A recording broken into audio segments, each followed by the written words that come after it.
Podemos nos sentar. Renovando meus cumprimentos a todos, eu declaro reaberta a sessão e corrijo um equívoco meu ou uma omissão. Eu não registrei no início que o ministro, nosso querido ministro vice-presidente, ministro Luiz Roberto Barroso, está nos acompanhando no plenário telepresencial. Devolvo a palavra para o ministro Gilmar Mendes para a continuidade do voto. Presidente, agradeço mais uma vez. Então, eu estava concluindo pela inconstitucionalidade do artigo 22 do Decreto 10.046 e propondo uma modulação de efeitos. E concluía dizendo que trata-se, a meu ver, de solução conciliatória que permite ao tribunal atuar na defesa de direitos negligenciados pelo Estado, sem, contudo, invadir o domínio dos representantes democraticamente eleitos ou assumir compromisso com a conformação da fisionomia de órgãos integrantes do Executivo. E passo para as consequências do desrespeito ao regime de proteção de dados pessoais, surgimento de pretensões materiais e responsabilização do agente público infrator. A partir da inclusão do direito de proteção de dados pessoais no catálogo de direitos fundamentais, põe-se em perspectiva a questão relativa à responsabilização de agentes públicos pelo descumprimento do dever de tutela previsto no artigo 5º, inciso 79 da Constituição Federal. Trata-se de um debate que assume substancial relevância no âmbito do tratamento de dados por órgãos estatais, na medida em que, dada a colossal extensão dos dados coletados pelo Estado, e surgem riscos de abusos na utilização dos dados pessoais ou, em caso de omissão ou desídia do gestor público, de graves incidentes de insegurança. Assim sendo, deixando de lado qualquer pretensão de esgotamento da matéria, o que demandaria uma análise abrangente do ordenamento jurídico brasileiro, algo incompatível com o objeto da demanda, passo a discorrer brevemente sobre as consequências jurídicas do descumprimento do direito fundamental à proteção de dados pessoais.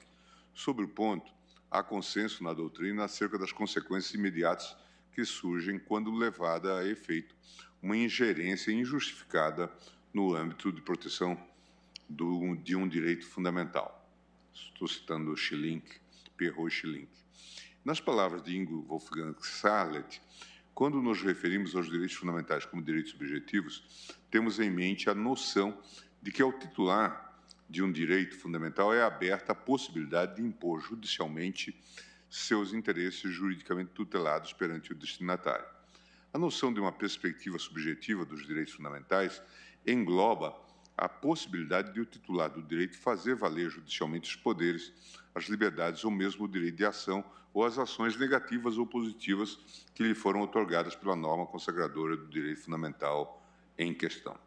Nesse mesmo sentido, o reconhecimento de um direito subjetivo de envergadura constitucional, de acordo com a formulação de Vieira de Andrade, está atrelado à proteção de uma determinada esfera de autorregulamentação ou de um espaço de decisão individual, tal como é associado a um certo poder de exigir ou pretender comportamentos ou de produzir autonomamente efeitos jurídicos. Estou citando Vieira de Andrade.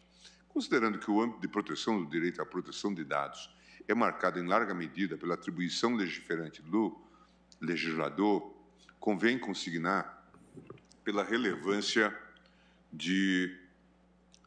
e pelos riscos suscitados pela matéria que a violação ao direito de proteção de dados pessoais gera, em favor do cidadão, pretensão de direito material que, por seu turno, faculta o exercício do direito de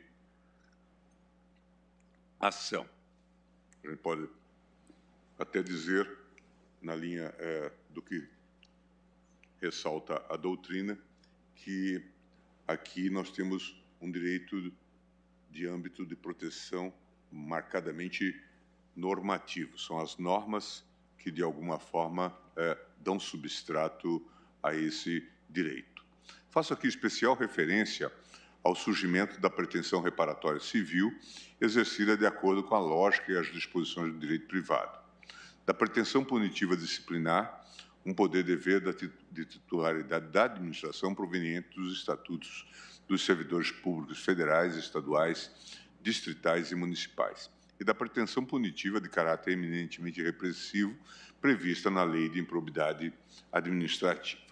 Atualmente, diante da clareza do artigo 42 da LGPD, há um certo consenso acerca da necessidade de reparação dos danos causados em decorrência do tratamento de dados pessoais. A esse respeito, dispõe a lei que o controlador o operador que, em razão do exercício de atividade de tratamento de dados pessoais, causar a outrem dano patrimonial, moral, individual ou coletivo, em violação à legislação de proteção de dados pessoais, é obrigado a repará-lo. Trata-se de regra, evidentemente, aplicável ao âmbito do poder público, com as devidas adaptações.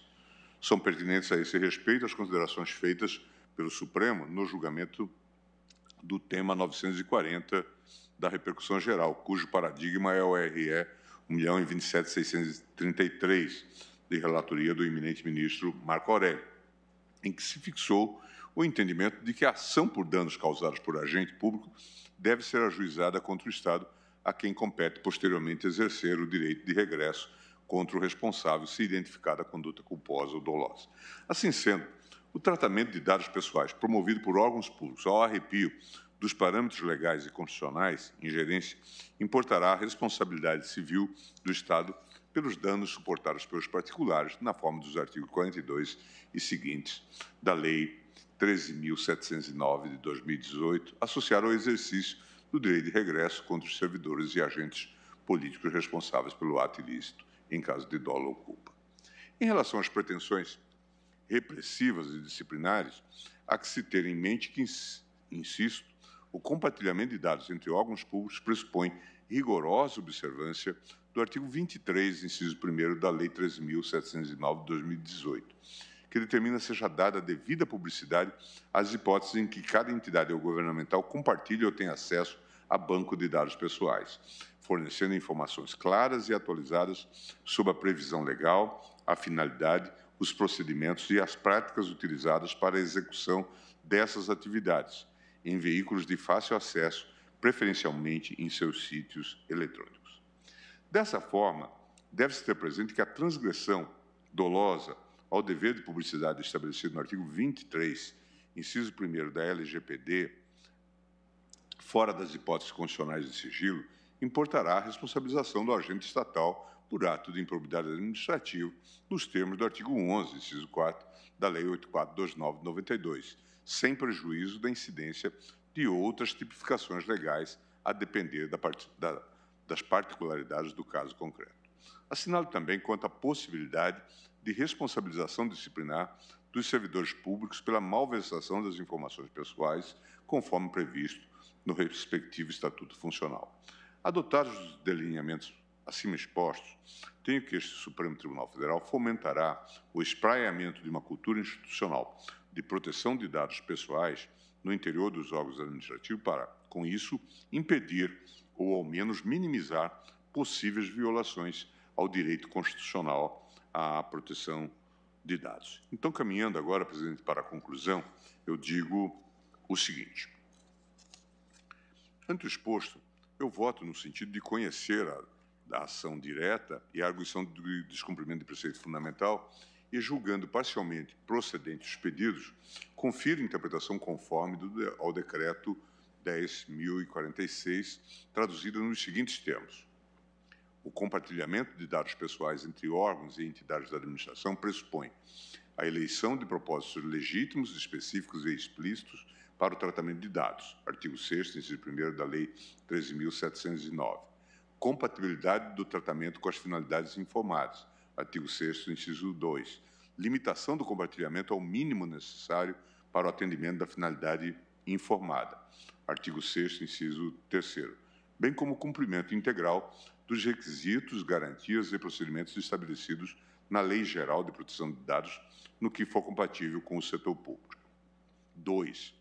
O compartilhamento de dados pessoais entre órgãos públicos pressupõe rigorosa observância do artigo 23, inciso 1º da Lei 13.709, que determina seja dada a devida publicidade as hipóteses em que cada entidade governamental compartilha ou tem acesso a banco de dados pessoais, fornecendo informações claras e atualizadas sobre a previsão legal, a finalidade e os procedimentos e as práticas utilizadas para a execução dessas atividades em veículos de fácil acesso, preferencialmente em seus sítios eletrônicos. O acesso, 3.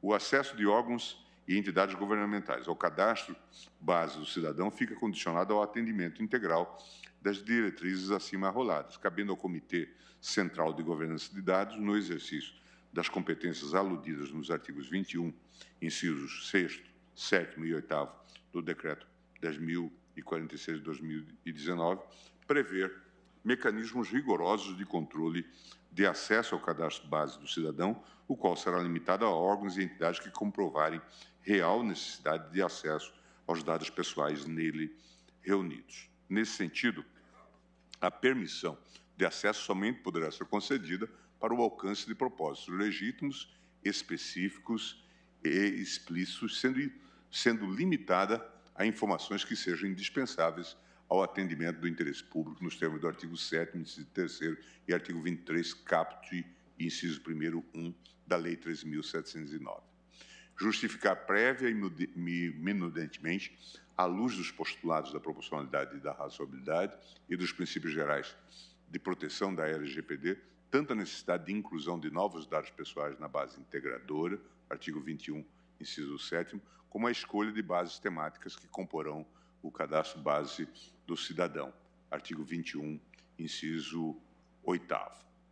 3.3. Instituir medidas de segurança compatíveis com os princípios de proteção da LGPD, em especial a criação de sistema eletrônico de registro de acesso para efeito de responsabilização em caso de abuso. 4. Compartilhamento de informações pessoais em atividades de inteligência observará o disposto em legislação específica e os parâmetros fixados na ADIM 6.529, relatoria da ministra Carmen Lúcia, quais sejam a adoção de medidas proporcionais e estritamente necessárias ao atendimento do interesse público, instauração de procedimento administrativo formal, acompanhado de prévia e exaustiva motivação para permitir o controle de legalidade pelo Poder Judiciário, utilização de sistemas eletrônicos de segurança e de registro de acesso, inclusive para efeito de responsabilização em caso de abuso, a observância dos princípios gerais de proteção e dos direitos do titular previstos na LGPD, no que for compatível com o exercício dessa função estatal. 5. O tratamento de dados pessoais promovido por órgãos públicos ao arrepio dos parâmetros legais e condicionais importará a responsabilidade civil do Estado pelos danos suportados pelos particulares, na forma dos artigos 42 e seguintes da Lei 13.709, associada ao exercício do direito de regresso contra servidores e agentes políticos responsáveis pelo ato ilícito em caso de culpa ou dolo.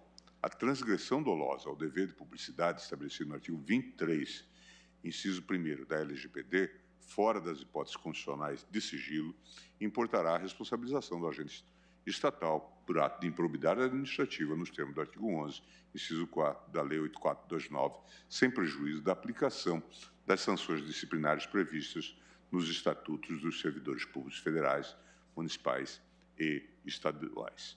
Presidente, voto ainda no sentido de declarar com efeito pro futuro a inconstitucionalidade do artigo 22 do Decreto 10.046, preservando a atual estrutura do Comitê Central de Governança de Dados pelo prazo de 60 dias, a contar da data da publicação da ata de julgamento, a fim de garantir ao chefe do Poder Executivo prazo hábil para atribuir ao órgão um perfil independente, plural, aberto à participação efetiva de representantes de outras instituições democráticas e conferir aos seus integrantes garantias mínimas contra influências indevidas. É como voto. Obrigado. Muito obrigada, ministro Gilmar Mendes. Colho agora o voto do ministro André Mendonça. Minha saudação, senhora presidente, minha felicitação também pela posse, bela posse de Vossa Excelência na última segunda-feira e uma honra tê-la presidindo, de fato, a sua primeira sessão de julgamento, tão bem conduzida como não seria diferente. Minha saudação ao eminente ministro relator, pelo brilhante, profundo e exaustivo, num bom sentido, voto que aborda com amplitude e profundidade toda a matéria posta em discussão.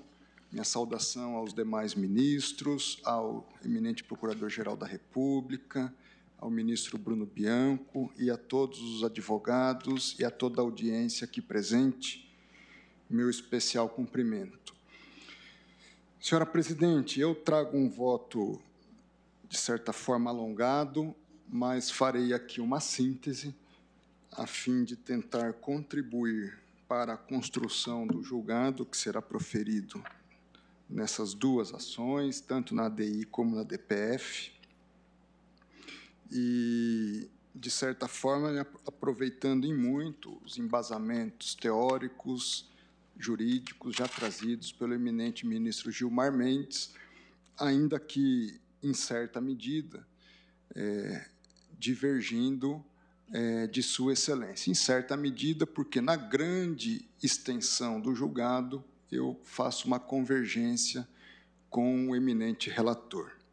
Primeiro, me cumpre registrar que eu cheguei a atuar nessas ações como advogado-geral da União e, me valendo do precedente já construído nesta Suprema Corte, me permito, se não houver divergências quanto a isso, a me pronunciar.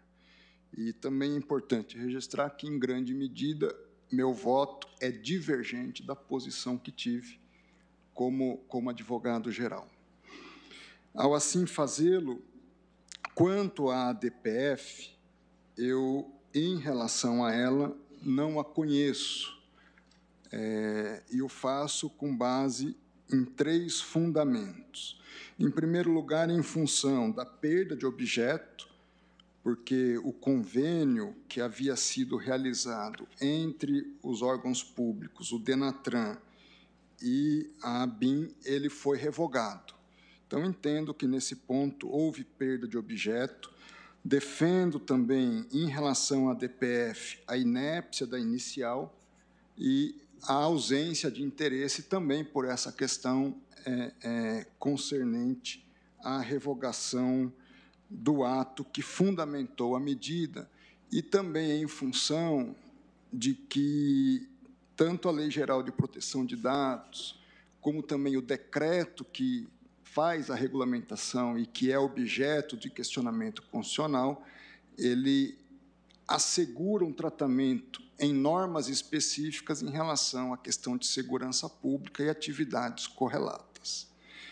Não obstante, acaso vencido nesses aspectos em relação à questão processual de não conhecimento, no mérito, eu acompanho a essência do julgado trazido pelo eminente ministro relator. No tocante à ação direta de inconstitucionalidade, aí sim eu faço uma análise profunda em relação ao mérito. Há uma arguição de vício formal de constitucionalidade por ofensa ao princípio da legalidade, com a devida vênia ao pedido trazido pela OAB.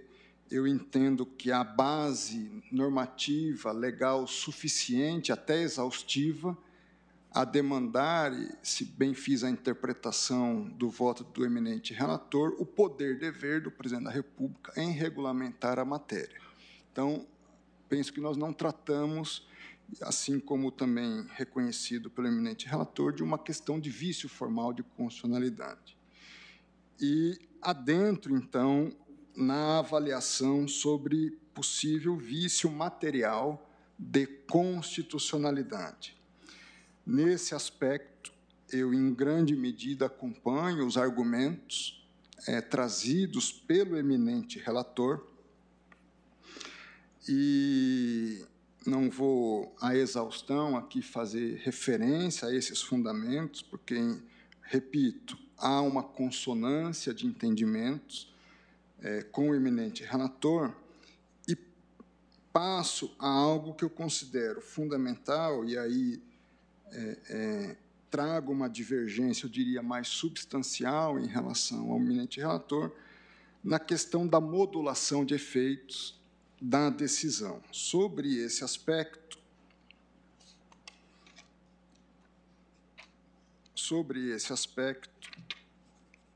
eu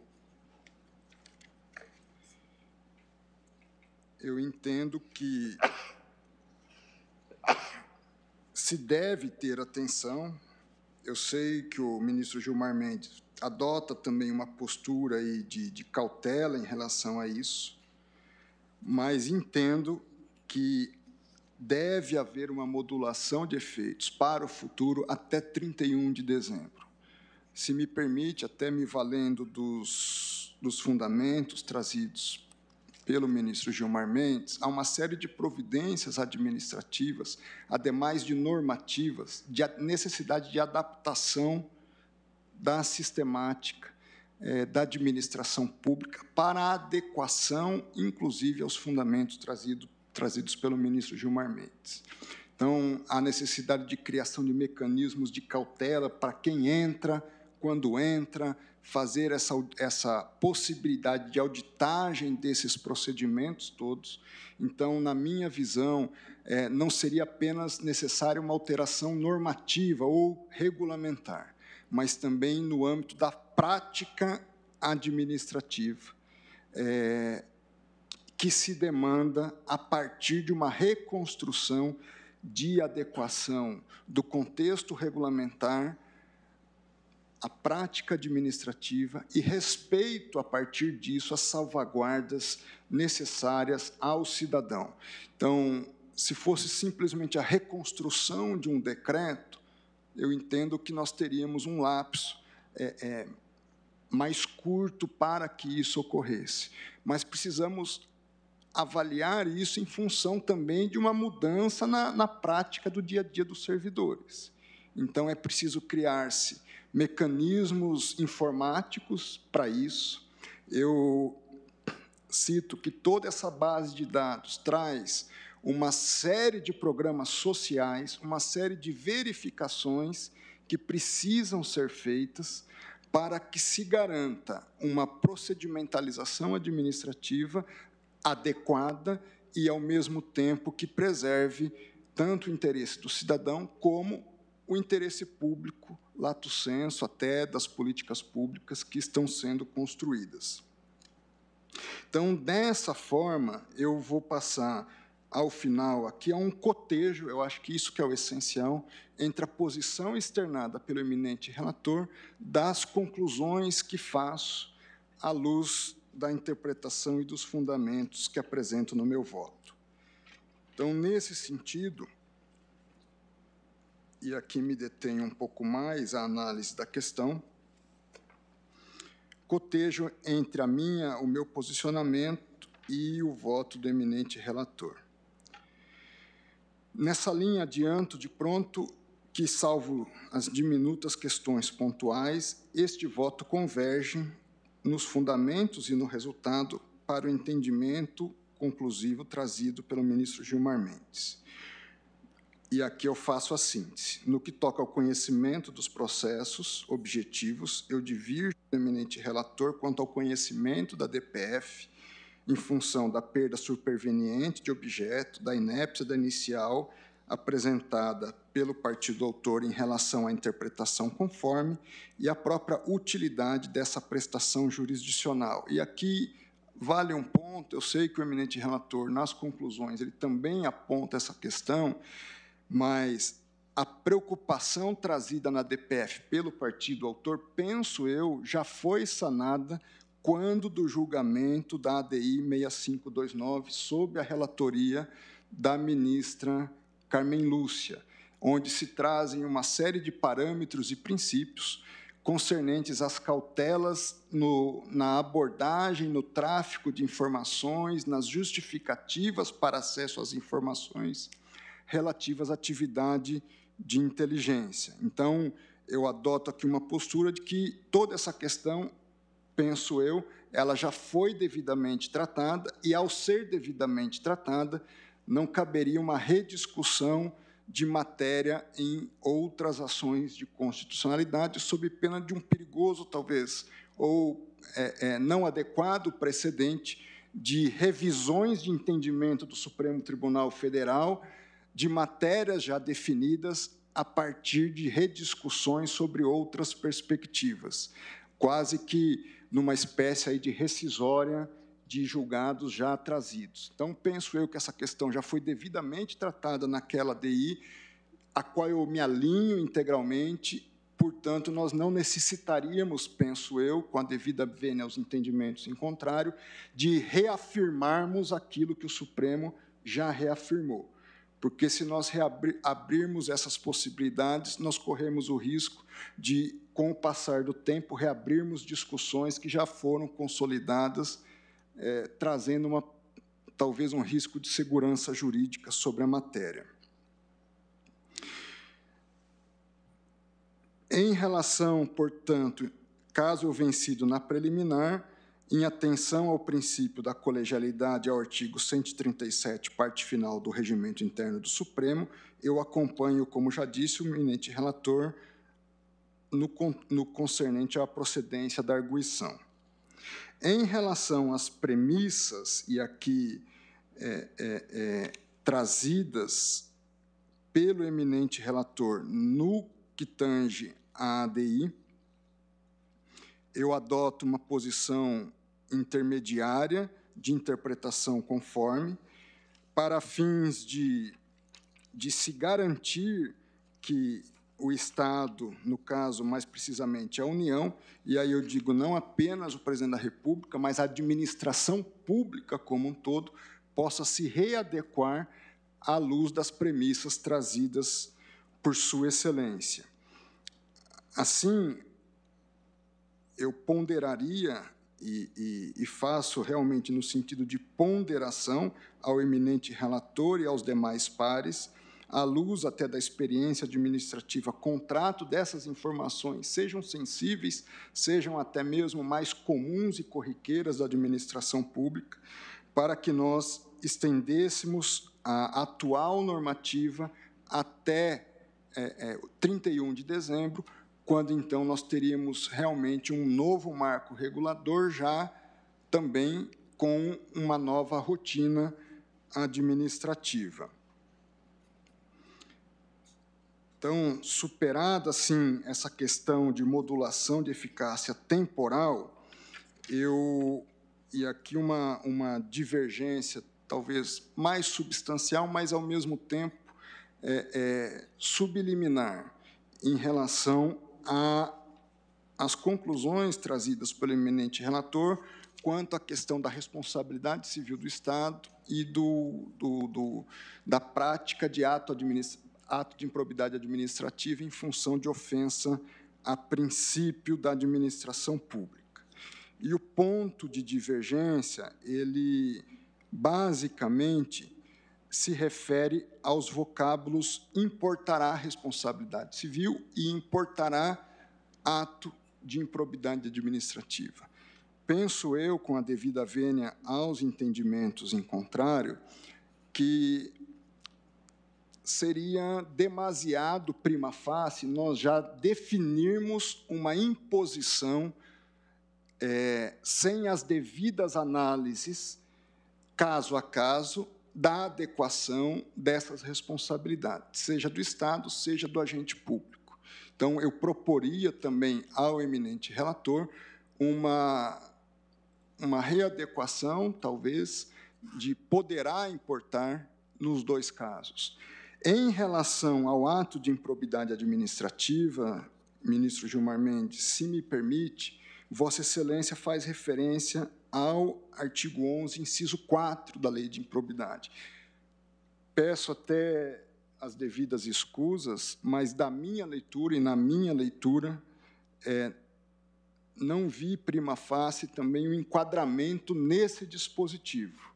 O disposto no artigo 11, inciso 4, diz que se refere ao seguinte: negar publicidade aos atos oficiais, exceto em razão da sua imprescindibilidade para a segurança da sociedade, do Estado e outras hipóteses instituídas em lei.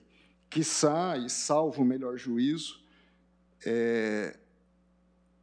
o inciso 3 melhor representaria, eventualmente, um enquadramento, repito, uma possibilidade de enquadramento, porque ele diz revelar fato ou circunstância de que se tenha ciência, em razão das atribuições e que deva permanecer em segredo. Então, não sei se compartilhamos, então, da mesma visão, não faço referência ao inciso 4, mas, quiçá, em tese, ao inciso 3. Nesse aspecto até dessa possibilidade, e não como uma consequência inevitável, eu trago, em relação tanto ao ato... Só para lembrar, eu chamei a atenção que a transgressão dolosa ao dever de publicidade estabelecido no artigo 23, inciso 1º da LGPD. Tá. Portanto, quer dizer, não dá publicidade quando deveria se dar. Ah, tá. Mas aí apenas em relação ao cidadão, né? Não na questão de uso indevido dos dados. Sim, mas... que talvez aí o enquadramento melhor, salvo o melhor juízo, fosse até no inciso 3. De qualquer forma, eu cito que este Supremo Tribunal Federal, com base até em precedentes, tem encontrado dificuldades na fixação em abstrato ou em caráter geral de teses de julgamento relativas à responsabilidade civil do Estado. Eu cito, a título de exemplo, o julgamento no tema 1055 da repercussão geral, relatado pelo eminente ministro Marco Aurélio, mas tendo como redator do acordo o eminente ministro Alexandre de Moraes, sobre o tema da responsabilidade civil do Estado em relação a profissional de imprensa ferido em situação de tumulto durante a cobertura jornalística. Nele, a Corte se dividiu entre correntes, chamadas maximalistas e minimalistas. Igualmente, relembra o tema 366 da repercussão geral, tendo como relator o eminente ministro Edson Fachin e redator do acórdão o eminente ministro Alexandre de Moraes, cuja temática era a responsabilidade civil do Estado por danos decorrentes de omissão do dever de fiscalizar o comércio de fogos de artifício em residência. No caso, chegou-se até mesmo a deliberar-se sobre a possibilidade ou não do estabelecimento de uma tese, conforme se depreende da manifestação de meu antecessor nessa cadeira, o eminente ministro Marco Aurélio. No que tange à improbidade administrativa, apenas também adianto que há uma ação direta de inconstitucionalidade, a 7156, ainda em fase de instrução sobre a minha relatoria, onde se questiona, senhora presidente, a própria constitucionalidade do artigo 11 da Lei 8429. Então, daí também a minha preocupação a esse estabelecimento a priori e imperativo de caracterização de ato de improbidade administrativa. De resto, o meu posicionamento, como eu disse, converge em grande parte, na sua essência, com o eminente relator. E, nesse sentido, eu, de fato, considero que o decreto impugnado demanda uma revisão à luz dos princípios constitucionais e também comungo com o eminente relator em relação às balizas para o adequado funcionamento do cadastro base do cidadão e a regular composição do Comitê Central de Governança de Dados. Nesse sentido,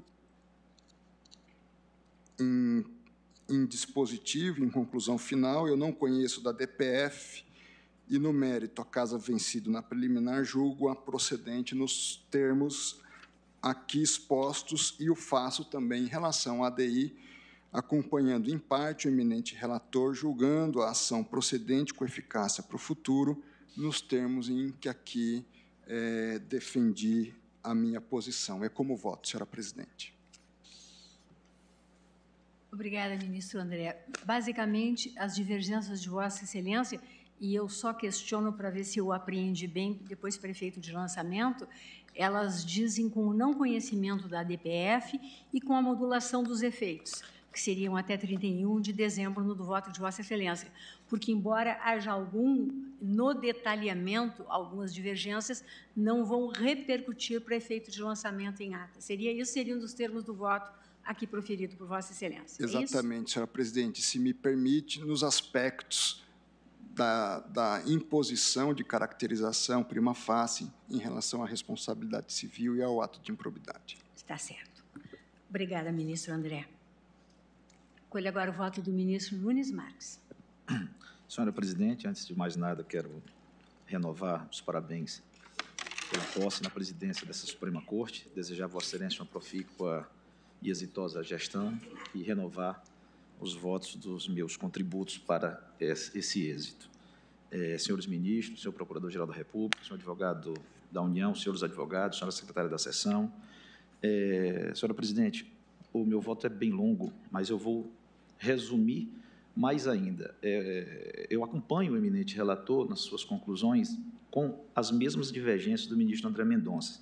Para não ser repetitivo, em relação ao conhecimento da ADPF, eu só acrescento o fato de, além de que o ato lesivo desapareceu, houve a extinção do contrato, é que a procedência da ADI, ela torna prejudicial também o conhecimento da própria ADF, porque esgota seu objeto. Em relação à fundamentação, tanto da improbidade quanto da responsabilidade civil, eu me abstenho de analisar, né, comungo das preocupações trazidas pelo ministro André Mendonça, mas me abstenho de analisar porque não são objeto da ação. E, ao final, também formulo, trazendo as mesmas fundamentações, a proposta de modulação para a reformulação da composição do Comitê Central de Governança, da forma como também fez o ministro André Mendonça. É assim que voto.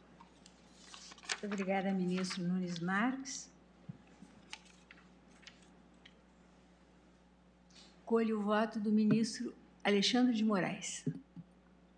Ou, talvez... Alô. Boa tarde, presidente. Cumprimento Vossa Excelência, cumprimentando também pela primeira sessão presidida por Vossa Excelência, que já deu um outro clima, um outro ânimo aqui no plenário, um ânimo feminino no plenário. Ministro Fux, antes que faça uma maledicência entre nós, né, um ânimo feminino.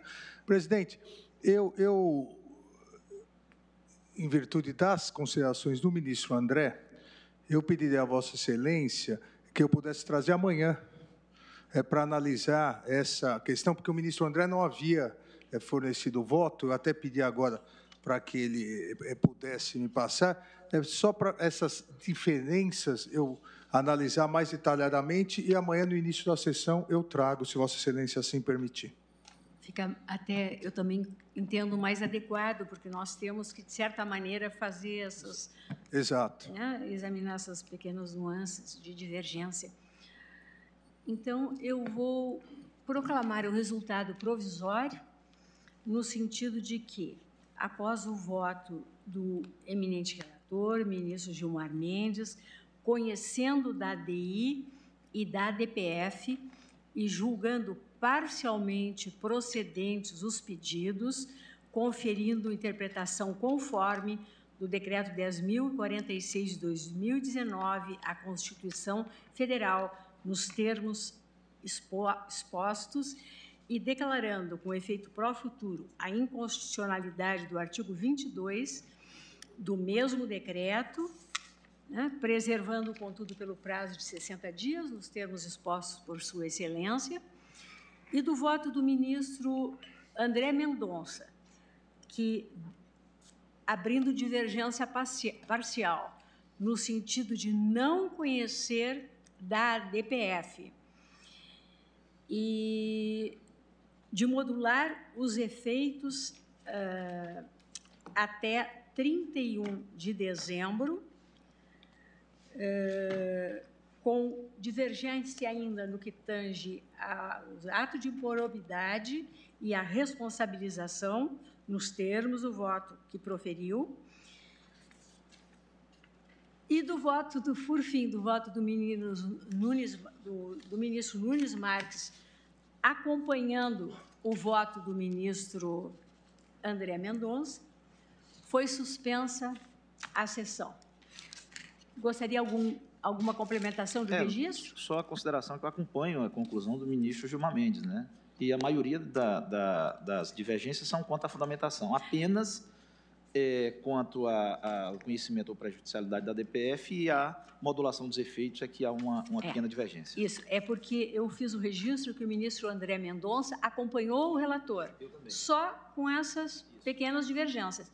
E Vossa Excelência acompanhou o relator também com as mesmas divergências, ou seja, acompanhou o voto do ministro André Presidente, Mendonça. só para deixar claro também, para efeito, nós vamos continuar discutindo amanhã, é que, a despeito de ter havido a revogação, e a AGU, inclusive, tinha diligenciado aquele ato de cooperação que envolvia a transferência dos dados,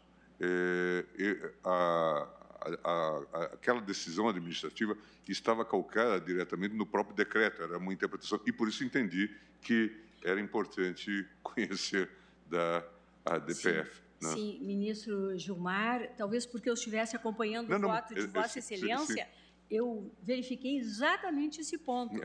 Quando Vossa Excelência afastou a arguição de perda de objeto, lá atrás, quando examinou a liminar, exatamente por esse fator, porque a normatividade toda... Poderiam revogar aquela iniciativa e baixar outra em seguida. Não, mas ficou bem claro no voto de Vossa Excelência que, às vezes, ouvindo, não se percebe. Então... Vossa Excelência, então, suspende a sessão para... Continuar amanhã. Suspende o julgamento para amanhã nós prosseguirmos. Sim, nós vamos... O julgamento ficou suspenso para ter continuidade amanhã. E amanhã vamos começar pelo voto do ministro Alexandre de Moraes.